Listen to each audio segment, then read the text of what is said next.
Simple सी बात बताएं, civil वार का मतलब क्या है? कि मतलब लेट्स सपोज हम कहें किसी भी कंट्री में सिविल वार इस टाइम चल रही है, खाना जंगी चल रही है, तो उसे कैसे डिफाइन करेंगे? देखिए, सिविल वार का सिंपल अगर मैं बिल्कुल सादा अल्फाज में कहूँ तो वो ये होता है कि एक ही कंट्री, एक ही स्टेट के लोग आपस में उलझ पड़े। वो चाहे बिल्कुल आपस में हो, चाहे अपनी फ़ौज के साथ हो, चाहे हुक्मरानों के साथ हो, चाहे किसी भी यानी अपने लोगों के साथ, तो सिंपल उसे सिविल वार कहते हैं। हो गया पाकिस्तान की इस टाइम जो सिचुएशन है, क्या हम कह सकते हैं कि पाकिस्तान में सिविल वार हो स्टार्ट हो चुकी है या होने जा रही है? जी बिल्कुल, सिविल वार का आगाज़ हुआ है क्योंकि रिसेंटली जो धरना हुआ है, ठीक है, इमरान खान की वजह से प्रोटेस्ट हुआ था। देखिए, जो एहतजाज होता है वो कॉन्स्टिट्यूशनली हर एक का हक है, लेकिन पुरअमन एहतजाज, वो कोई मजहबी जमात करे, वो कोई सियासी जमात करे, कोई भी करे, वो उसका सिर्फ पुरअमन एहतजाज होना चाहिए। मतलब जिस तरह ये हुआ है रिसेंटली या पहले हुआ, तो इसकी सबको मजम्मत करनी चाहिए। इमरान खान साहब ने किया, उसके बाद अभी मौलाना फजल रहमान जो हैं इस्लामाबाद रेड जोन में जा चुके हैं, धरना दे रहे हैं, सुप्रीम कोर्ट के गेट सुना है फलांगे जा रहे हैं। क्या कहना चाहेंगे इसके ऊपर? मतलब यह है कि मजहबी जमातें भी अब आ चुकी हैं और उन्होंने तो बाकायदा अपनी आर्मी बनाई हुई है। मौलाना साहब ने, आपको पता ही होगा, डंडा बददार फौज बनाई है उन्होंने। जी देखिए, ये तो बड़ी एक हैरानकुन बात है कि अपनी ही हुकूमत अपने ही खिलाफ एहतजाज, क्योंकि उनकी ही डेफिनेटली पीडीएम की कंबाइन हुकूमत है, ठीक है, तो वो अपनी ही हुकूमत के खिलाफ एहतजाज कर रहे हैं। देखिए, अब वो केपीके में इमरान खान की गवर्नमेंट नहीं है, पंजाब में भी नहीं है, सिंध में किसी भी सूबे में नहीं है, तो वो अपनी ही हुकूमत के खिलाफ एहतजाज कर रहे हैं। बेसिकली इसका पर्पज़ जो आई थिंक मैं समझता हूँ ये हो सकता है, क्योंकि आज समात थी जो वो इलेक्शन वाला केस था सुप्रीम कोर्ट में, तो उस हवाले से भी थोड़ा सा हो सकता है वो प्रेशराइज करना चाह रहे हों, क्योंकि उन्हें भी डर था कि कंटेम्प्ट ऑफ कोर्ट की वजह से गवर्नमेंट सारी या पीएम को नहल ना कर दिया जाए। ये कैसा कंसेप्ट बन गया कि जिसका दिल करेगा, मेरे साथ 10 लोग, 20 लोग, 40 लोग होंगे, मैं चला जाऊंगा सुप्रीम कोर्ट के बाद जाके धरना दे दूंगा, जी मैं सुप्रीम कोर्ट को नहीं मानता। आपके साथ 10 लोग होंगे, 20 लोग होंगे, आप चले जाएंगे हाई कोर्ट के बाहर चले जाएंगे, मैं हाई कोर्ट को नहीं मानता, कोई कह देगा मैं फौज को नहीं मानता, कोई कह देगा मैं अदलिया को नहीं मानता। ऐसे एट दी एंड नुकसान तो पाकिस्तान का हो रहा है, और इंटरनेशनल मीडिया इसे कैसे कवर कर रहा होगा, कैसे देख रहा होगा, इंटरनेशनल पावर्स इसे कैसे देख रहे होंगे? देखिए, आपने बहुत अच्छा क्वेश्चन किया। इसमें सिंपल ये है कि ये तो नहीं होना चाहिए कि स्टेट की रीड को कोई चैलेंज करे। पुरअमन एहतजाज, चाहे मौलाना साहब भी हों, पुरअमन एहतजाज उनका हक है। देखिए, इस तरह के जो एक्ट होते हैं, जैसे ये पीछे एहतजाज में हुआ, ठीक है, हमारे मतलब फ़ौज के ख़िलाफ़ बहुत ज़्यादा कुछ वीडियोस भी हुई और उनके कोर कमांडर के घरों तक भी गए, तो इसका इमेज इंटरनेशनल लेवल पर बहुत बुरा जाता है। यानी जो हमारे साथ कंट्रीज़ हैं, जो हमारे दुश्मन हैं, ठीक है, तो वो भी इन चीज़ों से फ़ायदा उठाते हैं। इसका इमेज इंटरनेशनल लेवल पर हमारा एक नेगेटिव इमेज जाता है। ठीक है, शायद यही वजह है कि बाद में कुछ लोग, ये मौलाना फजल रहमान की अगर बात करें तो वो ये कहते नजर आते हैं कि इमरान खान यहूदी एजेंट है। बहुत बार कह चुके हैं इंडियन एजेंट है, बिलावल भुट्टो ने भी कह दिया कि इमरान खान इंडियन एजेंट है। क्या वजह है कि हर किसी को अगर कोई एजेंट पाकिस्तान में नजर आता है वो दो लोगों का, या तो इंडिया का या यहूदियों का? देखिए, ये तो हर एक के अपने अपने दिमाग की एक हंसी होती है। होना ये चाहिए कि किसी में अगर देखें, कोई भी इंसान है ना, वो खूबियों खामियों का महवर होता है, वो कोई भी इंसान है।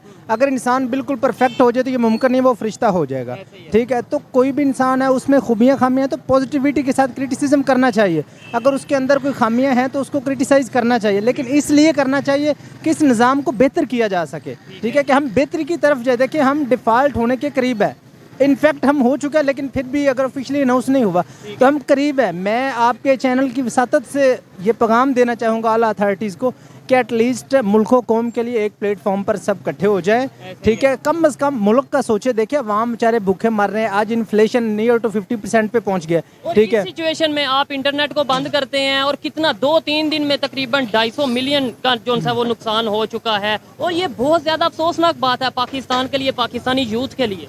ये बिल्कुल ये हो रहा है। देखिए, पीछे एक वीक नेट ऑफ रहा है, तो उसकी वजह से बहुत ज़्यादा डिस्टर्बेंस हुई है। जो लोग ऑनलाइन बिजनेस कर रहे हैं वो डिस्टर्ब हुए, जो ऑनलाइन टीचिंग करते हैं, जो जॉबियंस है, यानी तकरीबन हर तरह का जो भी बंदा है ना वो डिस्टर्ब हुआ है। और सबसे ज़्यादा पाकिस्तानी जो हमारी गवर्नमेंट है वो भी डिस्टर्ब, क्योंकि उसे लॉस किस चीज़ को हुआ है कि इससे हमारा बहुत ज़्यादा रेवेन्यू जनरेट होता है। रेवेन्यू, इसके अलावा आप एक इमेज की बात करें, मैं समझता हूँ इमेज सबसे ज़्यादा मैटर करता है। दूसरे कंट्रीज़ क्या सोचते होंगे, जो फ्रीलांसर हैं पाकिस्तान के, जो दूसरे कंट्रीज़ के साथ काम करते हैं, क्या आपको नहीं लगता वो ये सोचेंगे कि यार पाकिस्तान के लोगों को के साथ अगर हम कोई डील करते हैं या फ्रीलांसिंग के हवाले से इनके साथ कोई प्रोजेक्ट करते हैं तो वो पहले सोचेंगे इनका तो पता ही नहीं कल नेट आए ना आए, हमारा प्रोजेक्ट बीच में ही रह जाए? जी जी, ये बहुत बड़ा इशू है हकीकत में, क्योंकि इससे पहले भी लॉस हुआ, अब मज़ीद भी लॉस होगा।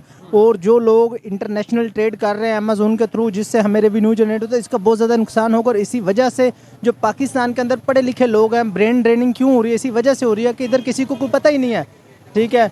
इसी वजह से किसी को भी पता ही नहीं कि सुबह क्या हो जाना है। तो इन्वेस्टर कैसे आएगा? जब इन्वेस्टर आएगा, इन्वेस्टमेंट होगी, इंडस्ट्री लगेगी तो लोगों को रोज़गार मिलेगा। तो पहले भी इंडस्ट्रियाँ ऑलरेडी बंद हो रही हैं, तो हालात पहले से भी ज़्यादा ख़राब हो रहे हैं। खाना जंगी मजीद बढ़ती नज़र आ रही है, सिविल वार का अंदेशा बढ़ता नज़र आ रहा है, ख़तरा बढ़ता नज़र आ रहा है, या कंट्रोल कर लेंगे? देखिए, कंट्रोल हो सकता है, मुश्किल नहीं है, कंट्रोल हो सकता है। अगर मुझसे कोई सजेशन पूछे कि कैसे कंट्रोल हो सकता है, तो इसके लिए सबसे बेहतरीन ये है कि जितने भी हमारे पॉलिटिकल लीडर्स हैं, ठीक है, पॉलिटिशियंस हैं, इनको एक प्लेटफॉर्म पर इकट्ठे होना चाहिए। अब ये देखें ना, ये क्या हो रहा है कि हर बंदा अपने अपने मफाद की जंग लड़ रहा है। मौलाना साहब उधर क्यों गए हैं? वो इसीलिए गए हैं कि उन्हें इक़्तिदार में से या कोई ना कोई चीज़ मिल जाए, या उनके खिलाफ जो कोई केसेस है वो ख़त्म हो जाए, या कश्मीर की साइड पे चले जाते हैं। इमरान खान साहब के लोग क्यों एहतजाज कर रहे हैं, या नून लीग इस वजह से क्यों कर रहे हैं कि हर बंदा अपने अपने मफाद की जंग लड़ रहा है, सिर्फ मुल्क कौम के लिए कोई नहीं काम करता। इस वजह से हमारे ये हालात हो गए। नहीं तो पाकिस्तान के अंदर बड़ी एक फेमस चीज़ है कि पाकिस्तान को अल्लाह ताला ने जितने कुदरती वसाइल दिए पूरी दुनिया में इतने नहीं हैं। ठीक है, कौन से ऐसे वसाइल हैं, जरा बताएं देखने वालों के लिए कि जो पूरी दुनिया में नहीं, सिर्फ पाकिस्तान में? देखिए, सबसे पहले अगर जो हमारा थर है ना, थर सिंध के अंदर, उधर 150 बिलियन टन कोयला है, 150 बिलियन टन। कि अगर हम उससे कोयले से लाइट प्रोड्यूस करें ना, हम लाइट बिजली बनाएं, तो एटलीस्ट कम से कम 150 ईयर यानी 1.5 सदी तक चलेगी और फ्री। ठीक है, फिर भी हम कोयला अफगानिस्तान से कभी लेते नजर आते हैं, कभी इसके अलावा कोयले के अलावा और कौन सी देखिए, ऐसी चीज़ है? कोयले के अलावा देखिए हमारा जो बलूचिस्तान में है, ठीक है, कॉपर और गोल्ड की चट्टानें हैं बहुत ज़्यादा। ठीक है, उसके बाद अगर पाकिस्तान के अंदर ऐसे मकाम आता है जहाँ से गैस के बहुत ज़्यादा ज़खायर मौजूद है, हत्ता के पेट्रोल के बहुत ज़्यादा है, लेकिन हम इंटरनेशनल जो हमारे ऊपर एक प्रेशर है, ठीक है, हम जिनके मकरूज़ हैं, उस वजह से हम कुछ कर नहीं सकते। पाकिस्तान में पेट्रोल के ज़खायर पेट्रोल के ज़खायर भी मौजूद हैं, गैस के ज़खायर भी मौजूद है, इसके अलावा भी बेशुमार कुदरती वसाइल है, कोयले के मौजूद है। हम विंड से, सोलर एनर्जी से लाइट पैदा कर सकते हैं। हम हत्ता का ये जो कूड़ा होता है, गंद है, मैं बताऊँ, डेफिनेटली देखें यूके जैसा कंट्री, वो आजकल जितनी उनकी ये है ना वेस्ट मटेरियल्स, उससे वो अपनी लाइट प्रोड्यूस करके, जितनी उनकी ये मोटरसाइकिलें और जितनी उनकी बसेस वगैरह लोकल ट्रांसपोर्ट है, इसको उन्होंने प्रोड्यूस किया, इसको चला रहे हैं। तो ये देखें, गंद से वो पैदा कर रहे हैं। तो गंद से कुछ लोग पैदा करें, इवन जिन लोगों के पास ये वाली चीज़ें नहीं मौजूद, ये वसाइल नहीं मौजूद, जैसे इंडिया की बात करें, उनके पास ऑयल नहीं है, लेकिन वो रशिया से लेके उसे रिफाइन करके आगे जो सा वो यूएस को, आगे जो सा वो यूरोप को एक्सपोर्ट कर रहा है। ये भी एक तरीका हो सकता है, लेकिन हमारे यहाँ पे माइंड ही, विजन ही कुछ और नहीं है। देखिए, बिल्कुल आपकी बात ठीक है, विजन तो विजन ना होने के बराबर। उसकी रीज़न क्या है कि हम एटलीस्ट जो हमारे जस्ट नेबरिंग कंट्री है, अब ईरान है, तो हम ईरान से अगर हम अपनी ट्रेड करें, ठीक है, तो यकीन करें पेट्रोल ले, तो पाकिस्तान के अंदर ये जो हम दिवालिया उनके हम पीछे हट सकते हैं। लेकिन उसके लिए हम ट्रेड कर, इसके लिए हमें करना क्या होगा, अपनी फॉरेन पॉलिसी आज़ाद बनाना होगी। हमें किसी रशिया का या अमेरिका का या चाइना का इन्फ्लुएंस या प्रेशर नहीं लेना होगा। आज़ाद फॉरेन पॉलिसी बनेगी, हम ईरान के साथ ट्रेड करेंगे, इंडिया के साथ ट्रेड करेंगे, तो उससे बेहतरी आ सकती है। देखिए, पाकिस्तान में आज जो इन्फ्लेशन है, उसकी सबसे बड़ी वजह पेट्रोल है। पेट्रोल का प्राइस ऊपर जाता है, ऑटोमेटिकली हर चीज़ ऊपर चली जाती है। हर चीज़ पेट्रोल से चलती है। देखिए, जब पेट्रोल नीचे आएगा तो डेफिनेटली हर चीज़ नीचे आएगी। तो अगर हमें करना क्या चाहिए, हमें ईरान के साथ ट्रेड करनी चाहिए, अफगानिस्तान के साथ ट्रेड, इंडिया के साथ, चाइना, तो आज़ाद फॉरेन पॉलिसी की ज़रूरत है, बगैर किसी इन्फ्लुएंस और बगैर किसी प्रेशर के, फिर हम ऊपर आ सकते हैं। मैं आपकी बात से 100% एग्री करता हूँ। लास्ट में ये बता दें, आपने ये जो बातें की हैं, मैं इनसे एग्री करता हूँ, लेकिन ये बातें हमारे पॉलिटिशियंस को क्यों नहीं समझ आती? ये हम गलियों में बैठ के, सड़कों पे खड़े होकर ये बातें करते नजर आ रहे हैं। हमारे पॉलिटिशियंस को बड़े बड़े दफ्तरों में बैठ के ये बातें क्यों नहीं समझ आती? इंटरनेशनल मीटिंग्स करके भी ये बातें समझ क्यों नहीं आती? देखिए, इसकी सबसे बड़ी जो वजह है ना, बात आ जाती है प्रायोरिटीज़ की। आपने लास्ट टाइम एक प्रोग्राम किया था, 2 नेशन 2 प्रायोरिटीज़। देखिए, चाइना 1 अक्टूबर 1949 को पाकिस्तान से 2 साल बाद आज़ाद हुआ है और 200 साल आगे चला गया। ठीक है, हमारे साथ हुआ और बहुत आगे चला गया। देखिए, इंडिया तो शायद फिर भी इधर ज़खायर और कुदरती वसाइल बहुत ज़्यादा, जो चाइना जैसा मुल्क था, ठीक है, जहाँ लोग बहुत ज़्यादा ड्रग एडिक्टर थे, मोज़े तंग ने उन लोगों को 70 करोड़ लोगों को गुर्बत से निकाला है। 70 करोड़ यानी 3 पाकिस्तान बनते हैं। कैसे निकाला उन्होंने? जस्ट वो अपनी इस्लाहात रिफॉर्म्स लेकर आए, लोकल इंडस्ट्री को प्रमोट किया। उनकी प्रायोरिटीज़ क्या थी? देखिए ना, मोज़े तंग जिस दिन फोत होने लगा था, लास्ट डे, उसके आखिरी अल्फाज ये थे कि जिस दिन मैं मर रहा हूँ, इस दिन सरकारी छुट्टी नहीं करनी, 3 घंटे ज़्यादा काम करना है ताकि मेरे मुल्क की इकोनॉमी ऊपर जाए। हमारे यहाँ 50-50 छुट्टियाँ होती हैं, उसका कितना नुकसान होता है। ऐसे ही है, मरने का तो दूर की बात है, एक लीडर को जेल होती है, अगर कोई अरेस्ट होता है तो 6-6 दिन हमारा पाकिस्तान बंद रहता है। यही तो सबसे बड़ा मसला है। देखिए, 1 मिनट के लिए अगर फॉर एग्जांपल जैसे आप कह रहे हैं नेट बंद होता है, तो उससे अरबों डॉलर का हमें नुकसान होता है, करोड़ों रुपयों का नुकसान हो जाता है। प्रायोरिटीज़ का, जब हमारे हुक्मरानों की प्रायोरिटीज़, जैसे अब कह रहे थे ना कि उनको नहीं पता, पता उनको है, लेकिन अब वो क्या करते हैं। अब इमरान खान की गवर्नमेंट आएगी, उन्होंने क्या करना है, मैं एडवांस बता रहा हूँ, उन्होंने कहना नून लीग को आपने विक्टिमाइज कैसे करना है। अब नून लीग की गवर्नमेंट है, वो कह रहे हैं इमरान खान पर पर्चे कर दो, इस पर कर दो, उस पर विक्टिमाइजेशन है। पीस तो मैं रहा हूँ, पीस आप रहे हैं, पीस अवाम रही है, पब्लिक रही है। उनकी प्रायोरिटीज ही नहीं है। देखें ना, अब ये रमज़ान पैकेज कम से कम एक साल का करोड़ों या अरबों देते हैं हर साल रमज़ान पैकेज, जो ये रमज़ान बाजार वगैरह लगता है, आटा वगैरह का आटा, ये बिल्कुल फजूल है। इससे बेहतर क्या होना चाहिए। देखें, जॉब भी ना दे, कम से कम एक डिस्ट्रिक्ट में ना, अगर आप 2 करोड़ लगाए ना, 2 करोड़ 3 करोड़ की इंडस्ट्री लग सकती है एक डिस्ट्रिक्ट में एक इंडस्ट्री लगने से कम उस डिस्ट्रिक्ट के हालात बेहतर हो सकते हैं। 2, 4, 500 लोगों को रोजगार मिल सकता है, मुसलसल बेहतर होंगे, ये नहीं कि वो एक माह के लिए बेहतर जी, वो उनको एक परमानेंट रोजगार मिल जाएगी। इस तरह बेरोजगारी की शरह कम आएगी। यानी कि ये सस्टेनेबल सोल्यूशन की तरफ जाना चाहिए।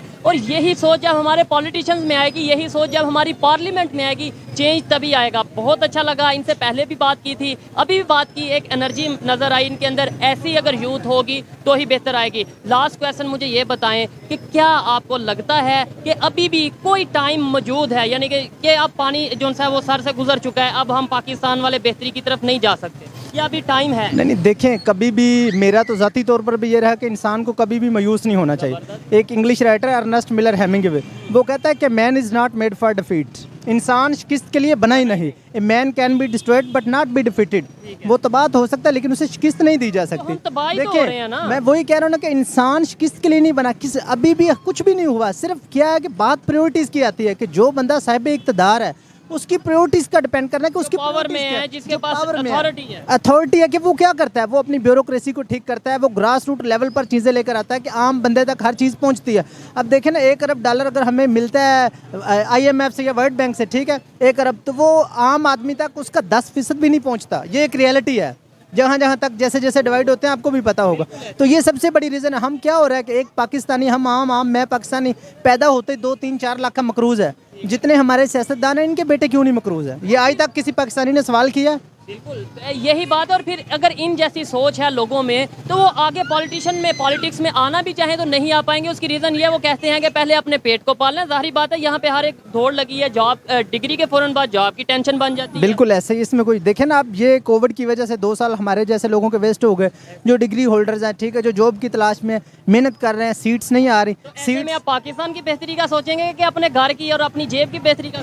यही सबसे बड़ा मसला। देखें ना, अब ये तो जो हमारे ऊपर पॉलिसी मेकर होते हैं, उनका काम है अच्छी पॉलिसीज़ देना, कि उनको अच्छी पॉलिसीज़ दे। जो नौजवान पढ़े लिखे ग्रेजुएट हैं, जो ग्रेजुएट लोग हैं, उनको कैसे हैंडल करना। जो बेचारे हमारे स्किल्ड पर्सन है, बेहतरीन स्किल्ड है, वो बाहर क्यों जा रहे हैं? इसी वजह से जा रहे हैं कि उन्हें इधर अच्छे मौके नहीं मिलते। मतलब वो बेहतर कर रहे हैं अपने, कम से कम अपनी फैमिली के लिए तो बेहतर कर रहे हैं। पैसा तो एटलीस्ट यहाँ पे भेज रहे हैं। जी बिल्कुल भेज रहे हैं। लेकिन इसका ये हमें दुख होता है ना कि हमारे पाकिस्तान के इतने पढ़े लिखे लोग, ठीक है, इतने हुनरमंद लोग, जब वो बाहर जाएंगे तो पाकिस्तान तो तबाह होगा ना। हमारी स्टील मिल, हमारा PIA, देखे ना, अब मैं बात तो शायद बुरी हो, लेकिन पाकिस्तान के वज़ीर-ए-आज़म शाहिद खान अब्बासी साहब रहे हैं, उनकी ब्लू एयरलाइन है, वो उसके ऑनर हैं, और वो ठीक चल रही है। वो देखिए, वो मुनाफे में जा रही थी, लेकिन PIA खसारे में थी। तो इसमें आपको भी पता होगा, मुझे भी इसमें क्या रीज़न है कि PIA में तो यकीन करें, अगर इन्वेस्टिगेशन पीछे एक रिपोर्ट आई थी, तो उसमें अगर फॉर एग्जांपल एक जहाज़ है ना, तो उसके लिए अगर 20 लोगों की ज़रूरत है, 20 के अमले की, तो 400 का अमला था। इतना बड़ा ब्लंडर था, यानी इतने पैसे तनख्वाहों में इतने पैसे जा रहे थे। टॉपिक बहुत ज़्यादा इंटरेस्टिंग होता जा रहा था, लेकिन ये है कि इसको वाइंड अप करते हैं। आइए मज़ीद किसी से बात करते हैं। बहुत शुक्रिया जी। जी ओके, अल्लाह हाफिज़, बहुत शुक्रिया, थैंक यू। अस्सलाम वालेकुम। वालेकुम अस्सलाम। आपका नाम? जी मियाँ शहजाद। क्या करते हैं आप? मैं सिविल इंजीनियर हूँ। सिविल इंजीनियर हैं, ज़बरदस्त। मैं जिस टॉपिक पे वीडियो रिकॉर्ड कर रहा हूँ वो ये है, पाकिस्तान की मौजूदा कंडीशन की अगर बात करें, क्या आपको नहीं लगता कि जो इस टाइम सिचुएशन चल रही है, कभी कोई सुप्रीम कोर्ट के बाहर धरना दे रहा है, रिसेंटली मौलाना फजल रहमान ने जो अपना धरना दिया है रेड जोन में, जहाँ पे अगर इमरान खान साहब या उनकी पार्टी कोई धरना देती है तो शायद उनके खिलाफ सख्त एक्शन लिया जाता है। अभी सुप्रीम कोर्ट के जो उनसे गेट फलांगे जा रहे हैं, रेड जोन में धरना दिया हुआ है, आपको नहीं लगता सिविल वार या खाना जंगी का माहौल पाकिस्तान में बन चुका है? इस टाइम जो सिचुएशन नज़र आ रही है ये तो बहुत क्रिटिकल है, और इसमें तो ये सारी चीज़ें ऐसे लग रहा है जैसे ये लोग, इनके लिए सब जायज़ है, हर चीज़ ये जो कर रहे हैं ये ठीक है, बाकी कोई दूसरा करे तो वो सारे गलत है। ये एक माहौल बना कैसे है? मतलब अब दिन ब दिन ये तेज़ी पकड़ता जा रहा है, जिसका दिल कर रहा है, जो दिल कर रहा है पाकिस्तान में, चाहे वो लाहौर हो, इस्लामाबाद हो, कराची हो, जहाँ पे जिसका जो दिल कर रहा है वो करता जा रहा है। उसमें प्रॉब्लम ये है कि देखिए, मैं डे 1 से नून लीग का कारकुन रहा हूँ और बहुत बड़े लेवल पे भी रहा हूँ। ठीक है। लेकिन इशू ये है कि सबसे पहले हमें अजीज़ है पाकिस्तान, उसके बाद बाकी जमातें। अगर ये पाकिस्तान होगा तो ये जमातें इनसे एफिलिएशन रहेगी ना। बड़ी अच्छी सोच है कि पाकिस्तान पहले, सबसे फिर पहले कोई पाकिस्तान। सियासत, फिर कोई और। इसमें अगर मैं नहीं, अगर कुछ समझता है ना कि नवाज शरीफ चोर है तो ठीक है, वो अपना हिसाब दे। बिल्कुल अगर इमरान खान चोर है तो वो अपना हिसाब दे। ऐसे ही है। कोई भी बंदा है वो अपना एहतसाब करवाए, अपना हिसाब दे। नहीं, और अब हिसाब करेगा कौन? जो अगर चोरी किसी ने की है तो उस चोरी को जस्टिफाई कौन करेगा, और उसका ऑर्डर कौन देगा कि भाई ये चोर था या नहीं? हम अदालतों को मान नहीं रहे। इसके अलावा अगर बात करें, हम अपना क्या नाम लेते हैं दूसरे अदारों की, उनके साथ हमारी वैसे मुखालफत चल रही है, तो ये कौन फैसला करेगा कि मैं चोर हूँ, वो चोर है, या कोई चोर है या नहीं? उसमें इशू ये है कि देखें ना, हमारे जितने भी एडमिनिस्ट्रेटिव अदारे हैं और जितने भी हमारे ये कानून नाफिज करने वाले लोग हैं, ये बेसिकली जो करंट हुकूमत चल रही होती है उनके साथ ये लोग भी मूव कर रहे होते हैं। ठीक है। ये इनका अपना इंडिविजुअली कुछ नहीं होता जो मुझे नज़र आ रहा है। करंट गवर्नमेंट के साथ मूव कर रहे करंट हैं, गवर्नमेंट के करंट गवर्नमेंट उनके साथ मूव कर रही होती है? नहीं, वो बेसिकली करंट गवर्नमेंट भी उनके साथ होती है, आपस में म्यूचुअल इनकी अंडरस्टैंडिंग होती है, और ये सारे उसी तरह चल रहे होते हैं। आपको नहीं लगता अब मजहब कार्ड, जैसे मौलाना फजलुर रहमान है, मजहब कार्ड को भी यूज़ किया जाता है, और मजहब को अपने मकसद के लिए, अपने मतलब के लिए पाकिस्तान में यूज़ किया जा रहा है इन दिनों में? ये ऐसे ही होता है सर, ये ऐसे होता है। शुरू से ऐसे होता है। साहब तो शुरू से ये करते आए हैं कि जो भी हुकूमत रही है उसके साथ किसी ना किसी शेप में उनकी एफिलिएशन रही है। जैसे कश्मीर कमेटी के वो चेयरमैन रहे हैं, 2-3 दफा रहे हैं। इतने सालों वो चेयरमैन रहे हैं, लेकिन मैं नहीं समझता उन्होंने कोई कश्मीर के लिए कोई काम किया। ठीक है। को हमें फिजिकली कोई नज़र नहीं आया, या सियासी तौर पे भी कोई नज़र नहीं आया। बिल्कुल। तो इसलिए कली तो दूर की बात, हम वैसे नारे नूरे जलसे कर लेते हैं कश्मीर के नाम बस हम पे, सिर्फ डेवलपमेंट की बात नहीं करते। सिर्फ डाइस की हद तक हैं, डाइस और माइक की हद तक हैं, उस पर हम बात करते हैं और उस पर हम क्रिटिसाइज भी करते हैं और अपने आप को सुपीरियर बनाते हैं, लेकिन हम है नहीं सुपीरियर। है नहीं। हम जैसे देखिए ना, मैं अब सिविल इंजीनियर हूँ, यूईटी से क्वालिफाइड हूँ, इंग्लैंड से एमएससी की है इंजीनियरिंग में, उसके बावजूद कि यहाँ अपने मुल्क में सर्व करेंगे, यहाँ पे काम नहीं है, यही बात, जॉब्स नहीं है। दिल दुखता है इसी बात से। देखें, यूईटी से उन्होंने इंजीनियरिंग की है, इसके अलावा फ़ॉरेन जाके उन्होंने अपनी डिग्री को मज़ीद आगे एजुकेशन को बढ़ाया है। फिर अगर बात करें एजुकेशन सिस्टम की, आपको नहीं लगता ये जितनी भी सिचुएशन बनी है, कहीं ना कहीं हमारे एजुकेशन सिस्टम में फॉल्ट है? देखें, अगर इंडिया की बात करें, आपने यूईटी की बात की, वहाँ पे आईआईटी है, वहाँ पे बड़े बड़े अदारे हैं, उनके जो बैचलर्स हैं या वहाँ से जो ग्रेजुएट होते हैं वो पढ़ के बहुत आगे बेहतरी की तरफ काम करते हैं अपने कंट्री के लिए, और हम जो उनसे हैं वो। मैं कर रहा हूँ इस वक्त, मैं दुबई में कर रहा हूँ काम, एक मल्टीनेशनल कंपनी है, उनके साथ ही काम कर रहा हूँ। अब वो ये कि मैं इधर आया हूँ अभी छुट्टी पे, अब मैं चला जाऊँगा, मेरी अब टिकट है थोड़ी दिनों तक। ठीक है। तो वो ये है कि वहाँ पे जो हम उन लोगों के साथ काम करते हैं, तो बेशक वो इंडियंस भी बहुत ज़्यादा हमारे साथ काम कर रहे हैं उस कंपनीज़ में, वो इंग्लैंड के भी लोग हैं, कैनेडियन भी हैं, और पाकिस्तानी की जो वहाँ पे जॉब कर रहे हैं, सोच में कोई फ़र्क नज़र आता है आपको? क्या वजह है कि देखें, हम वहाँ हर चीज़ में कंपैरिजन कर लेते हैं पहुँच के, या करने की कोशिश करते हैं, बट हम कामयाब क्यों नहीं हो रहे? उनसे सीखते क्यों नहीं? सोच में क्या फ़र्क है? सर मैं समझता हूँ, देखिए वहाँ पे इंडियन बिजनेसमैन बहुत हैं, जैसे जितने भी वहाँ पे स्टोर्स हैं, लुलू है, केयरफोर हैं, या उसके बाद आप ये तलाल सुपरमार्केट हैं, अलमदीना सुपर, ये सारे मुस्लिम्स के हैं और सारे इंडियंस हैं। और वहाँ पे जितने भी जॉबियन हैं ना, वो सारे केरला के लोग हैं, हिंदू हैं। No single Muslim job in all the departmental stores. उसकी क्या वजह है? उसकी वजह कि अगर स्टोर है उसमें भी हिंदू जॉब। पाकिस्तानियों को वो पसंद नहीं करते और पाकिस्तानियों को वो रखते नहीं। ठीक है। मुस्लिम हो गए भी पाकिस्तानियों को पसंद नहीं करते। ये इशू है हमारा, वहाँ पे बहुत बड़ा ड्रॉबैक है। और उसमें यह है कि हम बेसिकली अपने मुल्क के साथ भी सिंसियर नहीं होते, हम शायद अपने साथ ही सिंसियर नहीं है। सिंसियर नहीं है, तो इसलिए वहाँ भी जाके ना तो हमको ख़ास सिंसियर नहीं है। ठीक हो गया। हमारे पासपोर्ट को कोई वैल्यू नहीं दी जाती, हमारे पासपोर्ट को वैल्यू इसलिए नहीं दी जाती कि यहाँ पे हमारे जो सिचुएशन चल रही है, ये क्या ख्याल है कि इंटरनेशनल मीडिया इसे नहीं ऑब्जर्व कर रहा, लोग पूरी दुनिया मजाक बना रही है, पूरी दुनिया की मीडिया पे ये दिखाया जा रहा है। वहाँ मुझे ना, मैं एक गलत पार्किंग में गाड़ी ले गया, तो मेरे जो फ़ाइन आना था, तो वो बोर्ड लगा था गलत पार्किंग का, तो मुझे शुरते ने रोक लिया। उसने मुझे कहा कि ये गलत पार्किंग, मैंने कहा यार मैंने बोर्ड चेक नहीं किया, मैं लोकेशन लगा के आ रहा था तो आ गया। फिर अच्छा चलो मैं आपके साथ कोई रियायत कर देता हूँ। मुझे उसने पहला सवाल पूछा, इमरान खान को गोली लगी थी, मुझे कहा इमरान खान को गोली क्यों मारी? ठीक है यार वो तो इंटरनेशनल हीरो है। ठीक है यार, हालांकि मैं नून लीग का बंदा रहा हूँ, लेकिन मैं खुद परेशान, मैं कहा यार ये मुझे नहीं पता ये क्या सीन है, किसने मारी है। ठीक है। लेकिन ये है कि उन्हें ये ये पता चल गया कि आप पाकिस्तानी हैं। हाँ प्रॉब्लम है वो। आपने शायद रॉन्ग पार्किंग उर्दू से पूछा मुझे उर्दू में उसने पूछा कि क्यों गोली मारी उसको, यार वो तो अच्छा बंदा है, क्यों मारी।